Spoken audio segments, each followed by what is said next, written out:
What's up, you guys? Welcome to the Weekend Zone. I'm Devin Howard. I'm Britt Johnson. You can follow me on all social media at I'm Britt Johnson. And I'm Chris, everything CK2K.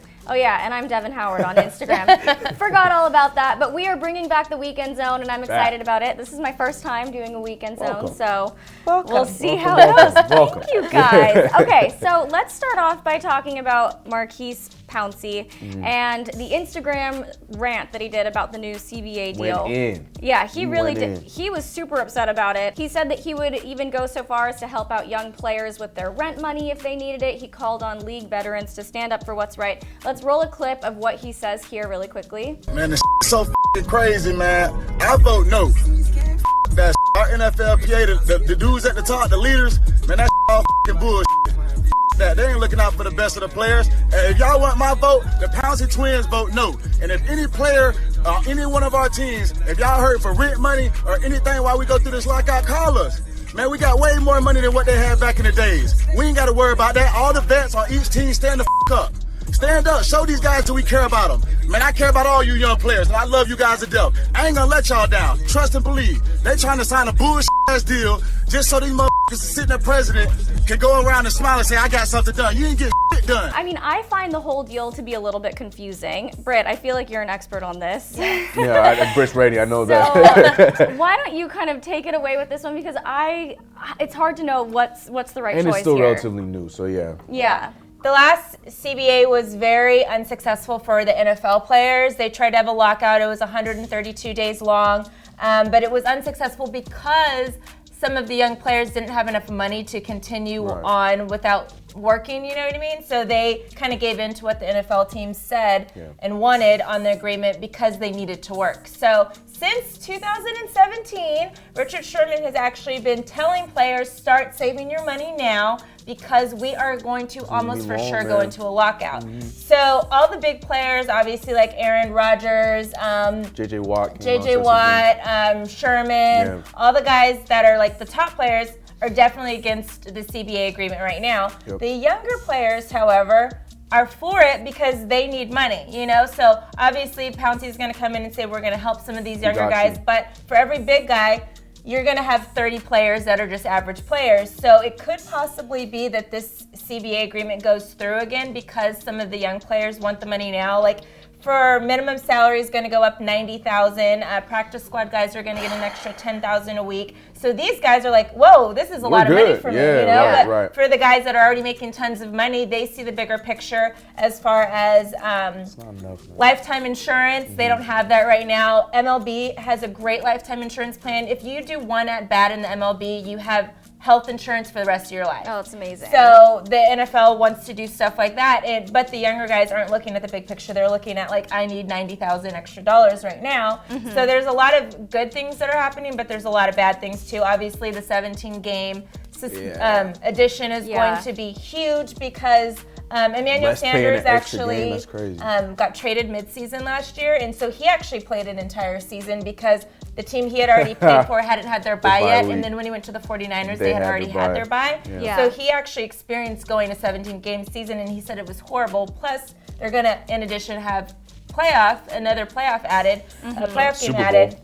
Right, so it's just like, the bigger picture of it's not a good deal for the players, but the younger guys are more like adamant to go towards it because they want the money. But Richard Sherman's been saying since 2017 for the guys to save their money. So hopefully it needs 2/3 vote to go through. Hopefully some of the younger guys are looking at the bigger picture because also in 2022, the TV deal is up for the NFL. So they're going to be getting a ton more money. So the players now think, oh, well, this is a pretty good deal because we're getting a bump. But the 2020 TV deal is going to be even way more money. And the NFL league is literally like, we know we're going to get a shit ton of money here, so we're going to try to act like we're giving you guys a little money, but in 2 years it's going to mean nothing because the money we're actually going to get from these deals is way more than anybody could even imagine. I feel like it's probably the best idea to be listening to the veterans, the guys who have been there, a lot of them who have did the original, the last CBA, and had to go through that and how crappy that was. Exactly. Okay, well, let's get into D-Lo. Okay,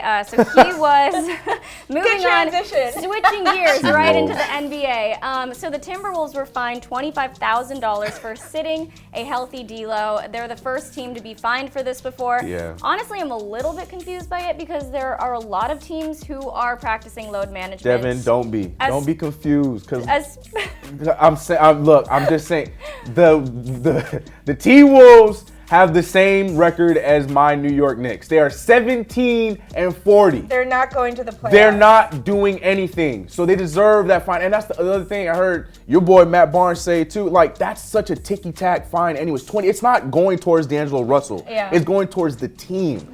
But how is it different? So if a team's doing well and they sit Kawhi, for example. But Kawhi's paid his dues. LeBron James is 35 years old. You know, they literally need they need load management. Like, you remember Kobe when he used to have like the ice packs on his legs and on his shoulders and stuff like that. You know? Right. But like finger pointing in the wrong direction. And the time of like, especially LeBron playing, what was it, 6 consecutive like finals games, you know, or years, you know what I mean? Like, and 24. Yeah, he's 24 years old. You're 24, D'Angelo Russell. He doesn't need load management. Well, sorry, keep going. Oh, I love D'Lo. I love this, but at the same time, it's just like I feel like a lot of other players get away with the load management thing. I just feel like there are. I mean, Kawhi, I get it. Doc Rivers did get fined $50,000 in November for Kawhi, but I'm not against load management, and I get it. I just think it was kind of an interesting thing to have happen, to be fined for it when we see other teams doing it. I think what spotlighted it was the fact that it was an NBA TV game, so that's a broadcasting game that a lot of people see, and you're not seeing their stuff because Cat's already out. Yeah, that's the only way you get fined anyway. Is if take away all their TV games, man. Nobody wants the Timberwolves. Nobody wants to see them anyway. All right, let's get into some of the games that are coming up this weekend. Which ones are you guys most excited about? Celtics and Rockets. That's a good one. Like, that is going to be such a good game. They played each other right before All-Star break. Rockets won. Kemba's going to be back healthy. Jeff Green just confirmed he'll be with the Rockets for the rest of the season. I think this is going to be a good matchup. Both of these teams are number 3 and 4 in their conferences. I think it's going to be a great game. It's the best game to watch this weekend. I'm for sure going to be sitting down to watch that one. So yeah, as a basketball fan, 100% that game. And I want to see the Grizzlies and see how they cover, because the Grizzlies and Lakers will be one of the games I want to see, because that is possibly the first round for those if the playoffs end today. Be an 8th seed? I don't think so anymore, but I'm just saying if the playoffs end today, that would be the series, and they're not going to have Jaren Jackson, so I want to see how that would shape up. Yeah. But personally, I'm trying to watch the trash Bulls and the trash Knicks at noon. That's why that's a noon I'll be there, so yeah, yep. Get that one out the way. I'm with you on Lakers versus Grizzlies. I'm going to be sitting down and watching that one. But we have to get into our Elles of the week really quickly, so I'm just going to start off with this one. Former USF tight end Mitchell Wilcox was in the process of trying to impress some scouts at the 2020 NFL Combine. He was in the middle of a gauntlet drill when a football came flying at his face. He missed it, looked the wrong way. Man, this seems like something I would do, so I kind of felt for it. I would definitely be put in this situation. His awareness better be put to 0 in the next video game. Like, his awareness needs to be at the lowest level on whatever game. That's ridiculous. Unfortunate. Ridiculous. Unfortunate. I know. Okay, so what's your L of the week? So, TCU defensive tackle Ross Blacklock. Bro had 37 parking tickets and did not know about it. How do you not know? From the Raiders that he had these. I guess the school just took it out of his scholarship money, like his bill for the school. They just paid him with that because they were school tickets. They weren't LA County tickets. Those are $100 a ticket. So you were lucky because that would have been $3,700.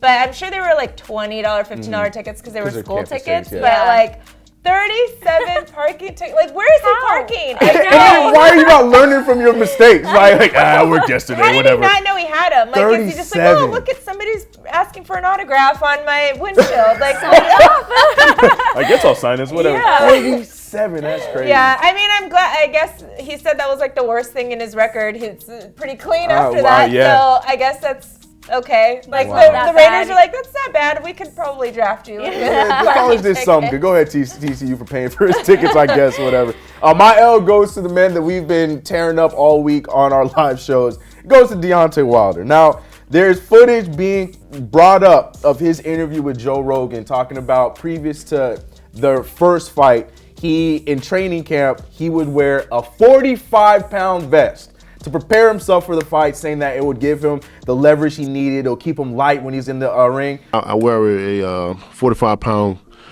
vest on me as well, too, in all my exercise and everything that I do to have that extra weight on me. Really? Mm-hmm. He's preparing all the training camp. Most people do. Most people prepare with weight on them. You're right. And then when they go, they take it off, and then they're more, lighter and feel better to fight. So the weight still adds to your So you're saying that he shouldn't be ready for that before the fight? Like you've been doing this the entire training camp, but then now all of a sudden, that's heavy. In order to take it off. So then you're even better. You're not helping Wilder. No, you're right, but you're not helping Deontay Wilder because he made the excuse saying that was too much weight and that messed up his equilibrium before the fight against Fury. Yeah. Well, a lot of the weight was on his head, and maybe he's not used to having such a big head. I am. So I'm not defending you on that one, Deontay. All right, on that note, you guys. 45 pounds. Thank you so much for tuning in to the Weekend Zone. Make sure you like, subscribe, hit that bell for notifications, and we will see you guys next week.